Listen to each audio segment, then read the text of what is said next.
Good morning, students. Once again, this is Sunil Sinha with the video of 10th class and the book of Footprints Without Feet. The second chapter, The Thief's Story. As we have started this chapter, in this chapter there are two characters. One was Anil and another, the thief was, who used to change his name, and we come to know about his name. The first name was Hari Singh. When he met Anil, he was about 15 years old, and he told about himself that he was experienced and very successful. After that we will start from here. He wanted favor of Anil to live with him. No? Okay. If you can cook, then maybe I can feed you. This was the statement of Anil. He told that if Hari Singh was able to cook, he will feed him. He took me to his room over the Jamna sweet shop and told me I could slip on the balcony.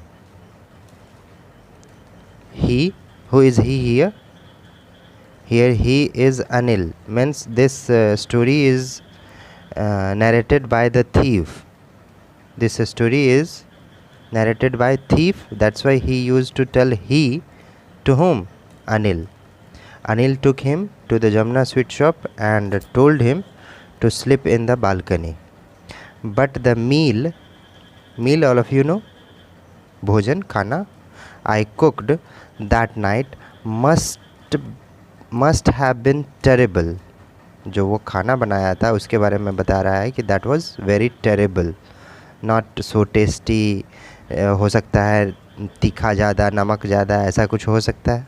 Because Anil gave it to a stray dogs. Stray dogs, you know, गली में जो कुत्ते घूम रहे होते हैं, उन कुत्तों को खिला दिया अनिल ने खाना, खुद नहीं खाया. You can guess how the food was cooked and told me to be off. और हरी सिंह को बोला अनिल कि तुम चले जाओ यहाँ से, तुम यहाँ नहीं रह सकते हो. But I just hung around. लेकिन वो रुका रहा वहीं पे, smiling in my most appealing way. और स्माइलिंग करता रहा, स्माइल देता रहा. अपीलिंग वे कहा जाता है दूसरे को अट्रैक्ट करने का तरीका है उसका. And he couldn't help laughing. और अनिल को तो गुस्सा आया था क्योंकि उसको कहा था कि खाना बना सकते हो तो ही मेरे साथ रहोगे, इसलिए he couldn't help him laughing. Later he patted me on the head and said never mind. और बाद में क्या हुआ, वो उसके सर को सहला करके इसको कह रहा है कोई बात नहीं.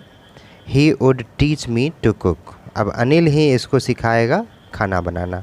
He also taught me to write my name and said he would soon teach me to write whole sentence and to add numbers. मतलब एक तरह से आप कह सकते हो, एक तरह से टीचिंग करेगा उसको, वो नाम लिखना सिखाएगा, नंबर्स को जोड़ना सिखाएगा, पूरा सेंटेंस लिखना सिखाएगा. तो ये सारा काम अनिल कह रहा है उस चोर को कि मैं तुम्हें सिखाऊंगा. I was grateful. I knew that once I could write like an educated man, there would be no limit to what I could achieve. और ये बात भी उसको पता था. Means he was aware of this fact that when he will be educated person, then his earning will be unlimited. It was quite pleasant for Anil. I made the tea in the morning and then would take my time buying the day's supplies. Day's supply जानते हैं, दिन का जो भी चीज़ें use में आएगा वो सारे चीज़ें ख़रीदने में वो अपना बिताता था. Usually making a profit of about ₹1 per day. और ख़ुद को प्रॉफिट कर लेता था, ₹1 मतलब बचा लेता था per day. I think he new, अब चोर कह रहा है कि मुझे लगता है कि अनिल को ये बात पता है कि मैं 1 रुपये चुरा लेता हूँ, रख लेता हूँ। कहने का मतलब ये है, I made a little money this way but he didn't seem to mind. इस तरह से वो अपने लिए पैसे बनाता गया। पैसे बनाना मतलब यहाँ पे क्या है, छुपा के रखता गया। Okay, now in the next page, Anil made money by fits and starts. Fits and starts. This is your homework. You have to find out the meaning of this phrase. Fits and starts. Next day I will ask you, before starting our chapter, I will ask you what you have done. He would borrow 1 week, lend the next.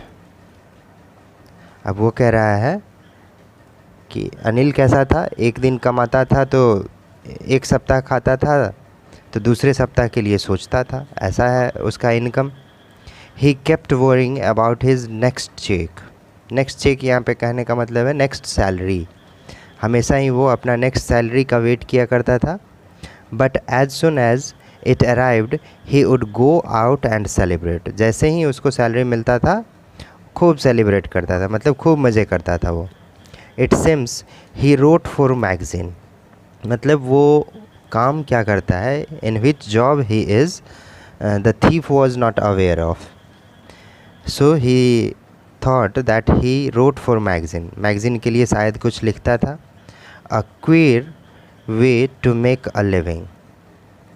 One evening he came home with a small bundle of notes saying he had just sold a book to a publisher. अब एक दिन की बात बता रहा है वो चोर कि एक दिन अनिल जो है एक बंडल ऑफ नोट्स लेकर आया था और कह रहा था कि उसने एक बुक बेचा है पब्लिशर को। At night I saw him tuck the money under the mattress. Tuck का मतलब जानते हैं, TUCK। दो चीज़ों के बीच में जो गैप होते हैं, जैसे मैट्रेस है और बेड है, तो उस दोनों के बीच में जो जगह होती है, जैसे बेड के नीचे हम लोग डाल दिया करते हैं कोई भी पेपर्स, तो वैसे ही बेड के नीचे, मैट्रेस के नीचे उसने वो पैसा रख दिया। I had been working for Anil for almost a month. अब चोर को अनिल के पास काम करते करते अबाउट 1 मंथ पास हो गए थे, बीत चुके थे। Apart from cheating on the shopping, और शॉपिंग में वो जो चीट करता था पर डे 1 रुपये, इसके अलावा had not done anything in my line of work. देखिए, what do you think about my line of work, मतलब इनका जो अपना खुद का काम है उस काम में इन्होंने कोई एक्शन नहीं लिया था। और इनका काम क्या है, you better know that he was a thief, so theft was his work. तो चोरी नहीं किया था 1 महीने से, बस क्या किया था, शॉपिंग में 1-1 रुपये बचा करके रख लेता था। I had every opportunity for doing so. और अनिल के थीफ के पास ऐसा अपॉर्चुनिटी कितनी बार आया कि चोरी करके वो भाग सकता है। अनिल हैड गिवन मी अ की टू द डोर। अब सोचो, एक इंसान को तुम अपने घर में रखे हो, उसको चाबी दे रखे हो और वो चोर है। Okay, but Anil was not aware of this and I could come and go as I pleased. ये जब मन करता तब आता जाता था।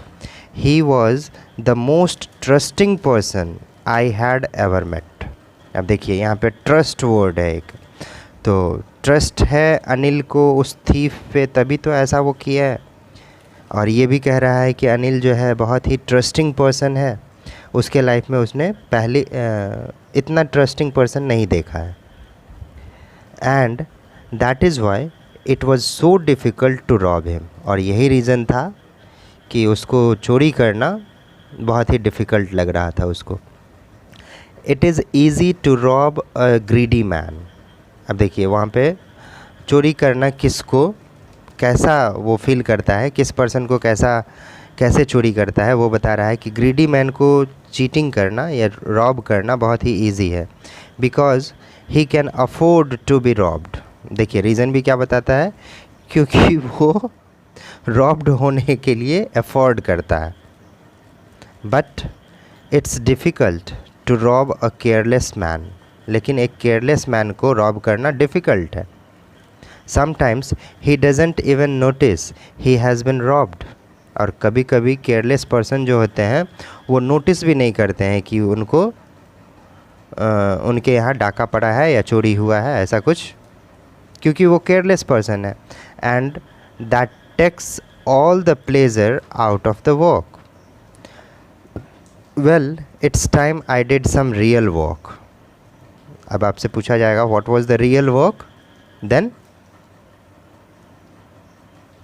okay, in the next passage we will find out.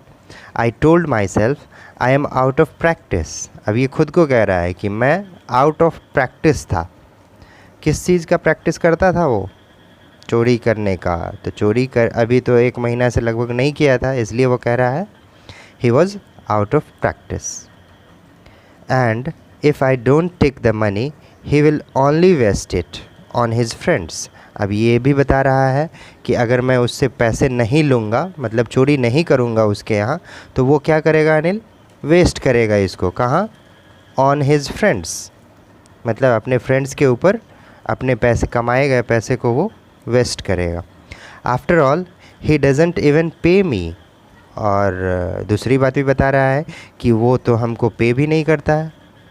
Okay, इसलिए उसके मन में अब आ रहा है कि मैं उसको रॉब करूँगा। Okay, that's it for today. Next day we will continue after this. Thank you.